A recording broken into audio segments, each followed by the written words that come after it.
सियावर रामचंद्र की जय।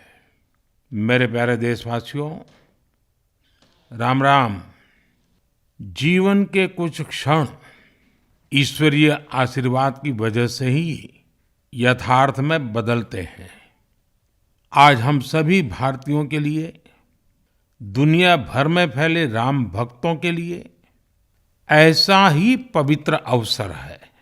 हर तरफ प्रभु श्री राम की भक्ति का अद्भुत वातावरण, चारों दिशाओं में राम नाम की धुन, राम भजनों की अद्भुत सौंदर्य माधुरी।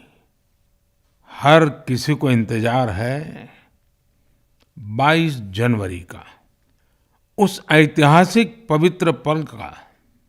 और अब अयोध्या में रामलला की प्राण प्रतिष्ठा में केवल 11 दिन ही बचे हैं। मेरा सौभाग्य है कि मुझे भी इस पुण्य अवसर का साक्षी बनने का अवसर मिल रहा है। ये मेरे लिए कल्पनातीत अनुभूतियों का समय है। मैं भावुक हूँ, भाव विह्वल हूँ।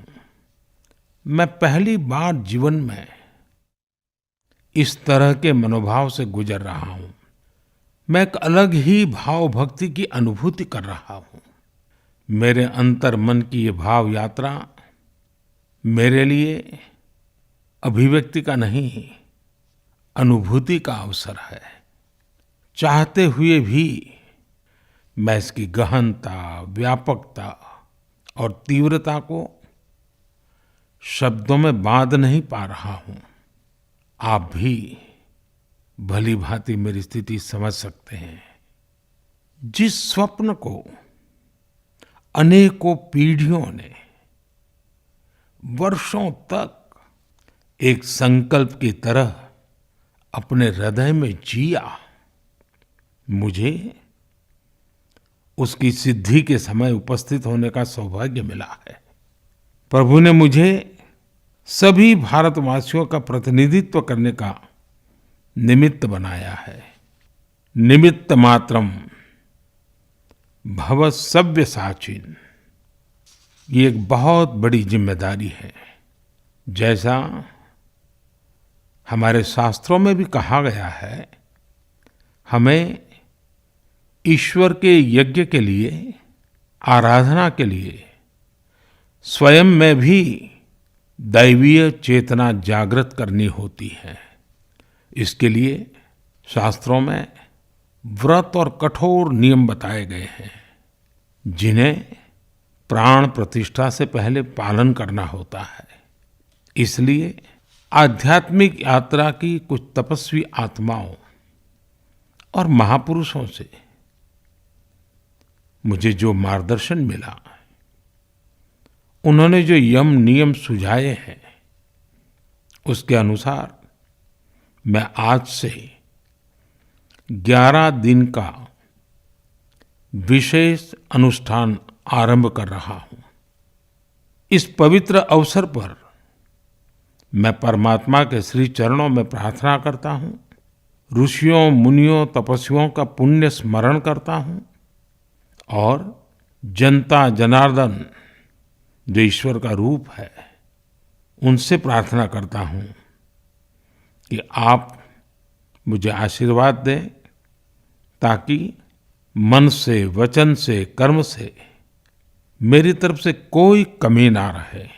साथियों, मेरा ये सौभाग्य है कि 11 दिन के अपने अनुष्ठान का आरंभ मैं नासिक धाम पंचवटी से कर रहा हूँ। पंचवटी वो पावन धरा है जहाँ प्रभु श्री राम ने काफी समय बिताया था। और आज मेरे लिए एक सुखद संयोग ये भी है कि आज स्वामी विवेकानंद जी की जन्म जयंती है। ये स्वामी विवेकानंद जी ही तो थे जिन्होंने हजारों वर्षों से आक्रांतित भारत की आत्मा को झकझोरा था। आज वही आत्मविश्वास भव्य राम मंदिर के रूप में हमारी पहचान बनकर सबके सामने है। और सोने पर सुहागा देखिए, आज माता जीजाबाई जी की जन्म जयंती है। माता जीजाबाई जिन्होंने छत्रपति शिवाजी महाराज के रूप में एक महामानव को जन्म दिया था। आज हम अपने भारत को जिस अक्षुण्ण रूप में देख रहे हैं, इसमें माता जीजाबाई जी का बहुत बड़ा योगदान है। और साथियों, जब मैं माता जीजाबाई का पुण्य स्मरण कर रहा हूँ तो सहज रूप से मुझे अपनी माँ की याद आना बहुत स्वाभाविक है।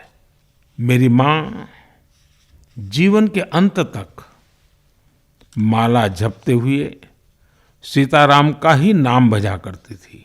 साथियों, प्राण प्रतिष्ठा की मंगल घड़ी, चराचर सृष्टि का वो चैतन्य पल, आध्यात्मिक अनुभूति का वो अवसर, गर्भगृह में उस पल क्या कुछ नहीं होगा। साथियों, शरीर के रूप में तो मैं उस पवित्र पल का साक्षी बनूंगा ही, लेकिन मेरे मन में, मेरे हृदय के हर स्पंदन में 140 करोड़ भारतीय मेरे साथ होंगे।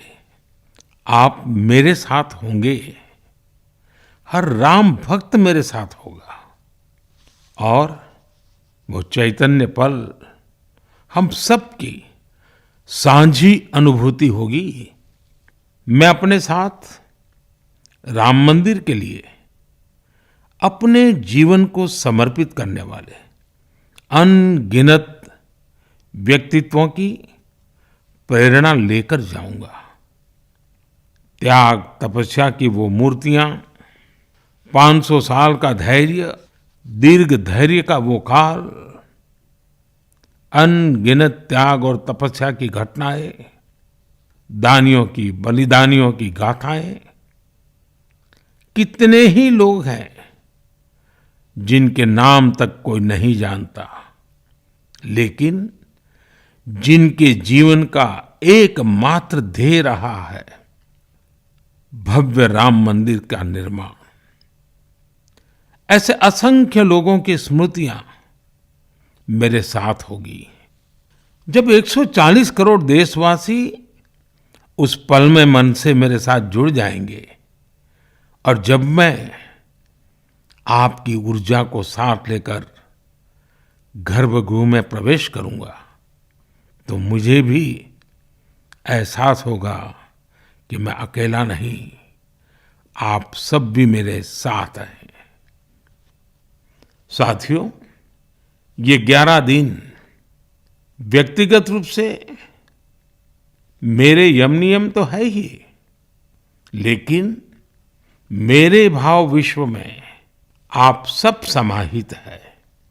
मेरी प्रार्थना है कि आप भी मन से मेरे साथ जुड़े रहें।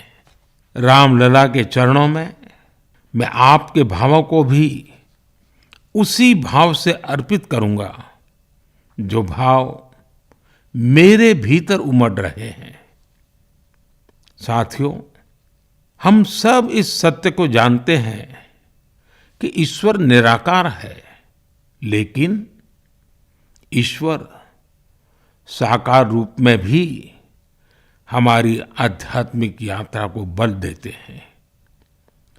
जनता जनार्दन में ईश्वर का रूप होता है, ये मैंने साक्षात देखा है, महसूस किया है। लेकिन जब ईश्वर रूपी वही जनता शब्दों में अपनी भावनाएं प्रकट करती है, आशीर्वाद देती है, तो मुझ में भी नई ऊर्जा का संचार होता है। आज मुझे आपके आशीर्वाद की आवश्यकता है, इसलिए मेरी प्रार्थना है कि शब्दों में, लिखित में अपनी भावनाएं जरूर प्रकट करें मुझे आशीर्वाद जरूर दें। आपके आशीर्वाद का एक एक शब्द मेरे लिए शब्द नहीं, मंत्र है। मंत्र की शक्ति के तौर पर वो अवश्य काम करेगा। आप अपने शब्दों को, अपने भावों को नमो ऐप के माध्यम से सीधे मुझ तक पहुंचा सकते हैं। आइए हम सब प्रभु श्री राम की भक्ति में डूब जाएं। इसी भाव के साथ आप सभी राम भक्तों को कोटि कोटि नमन। जय सिया राम, जय सिया राम, जय सिया राम।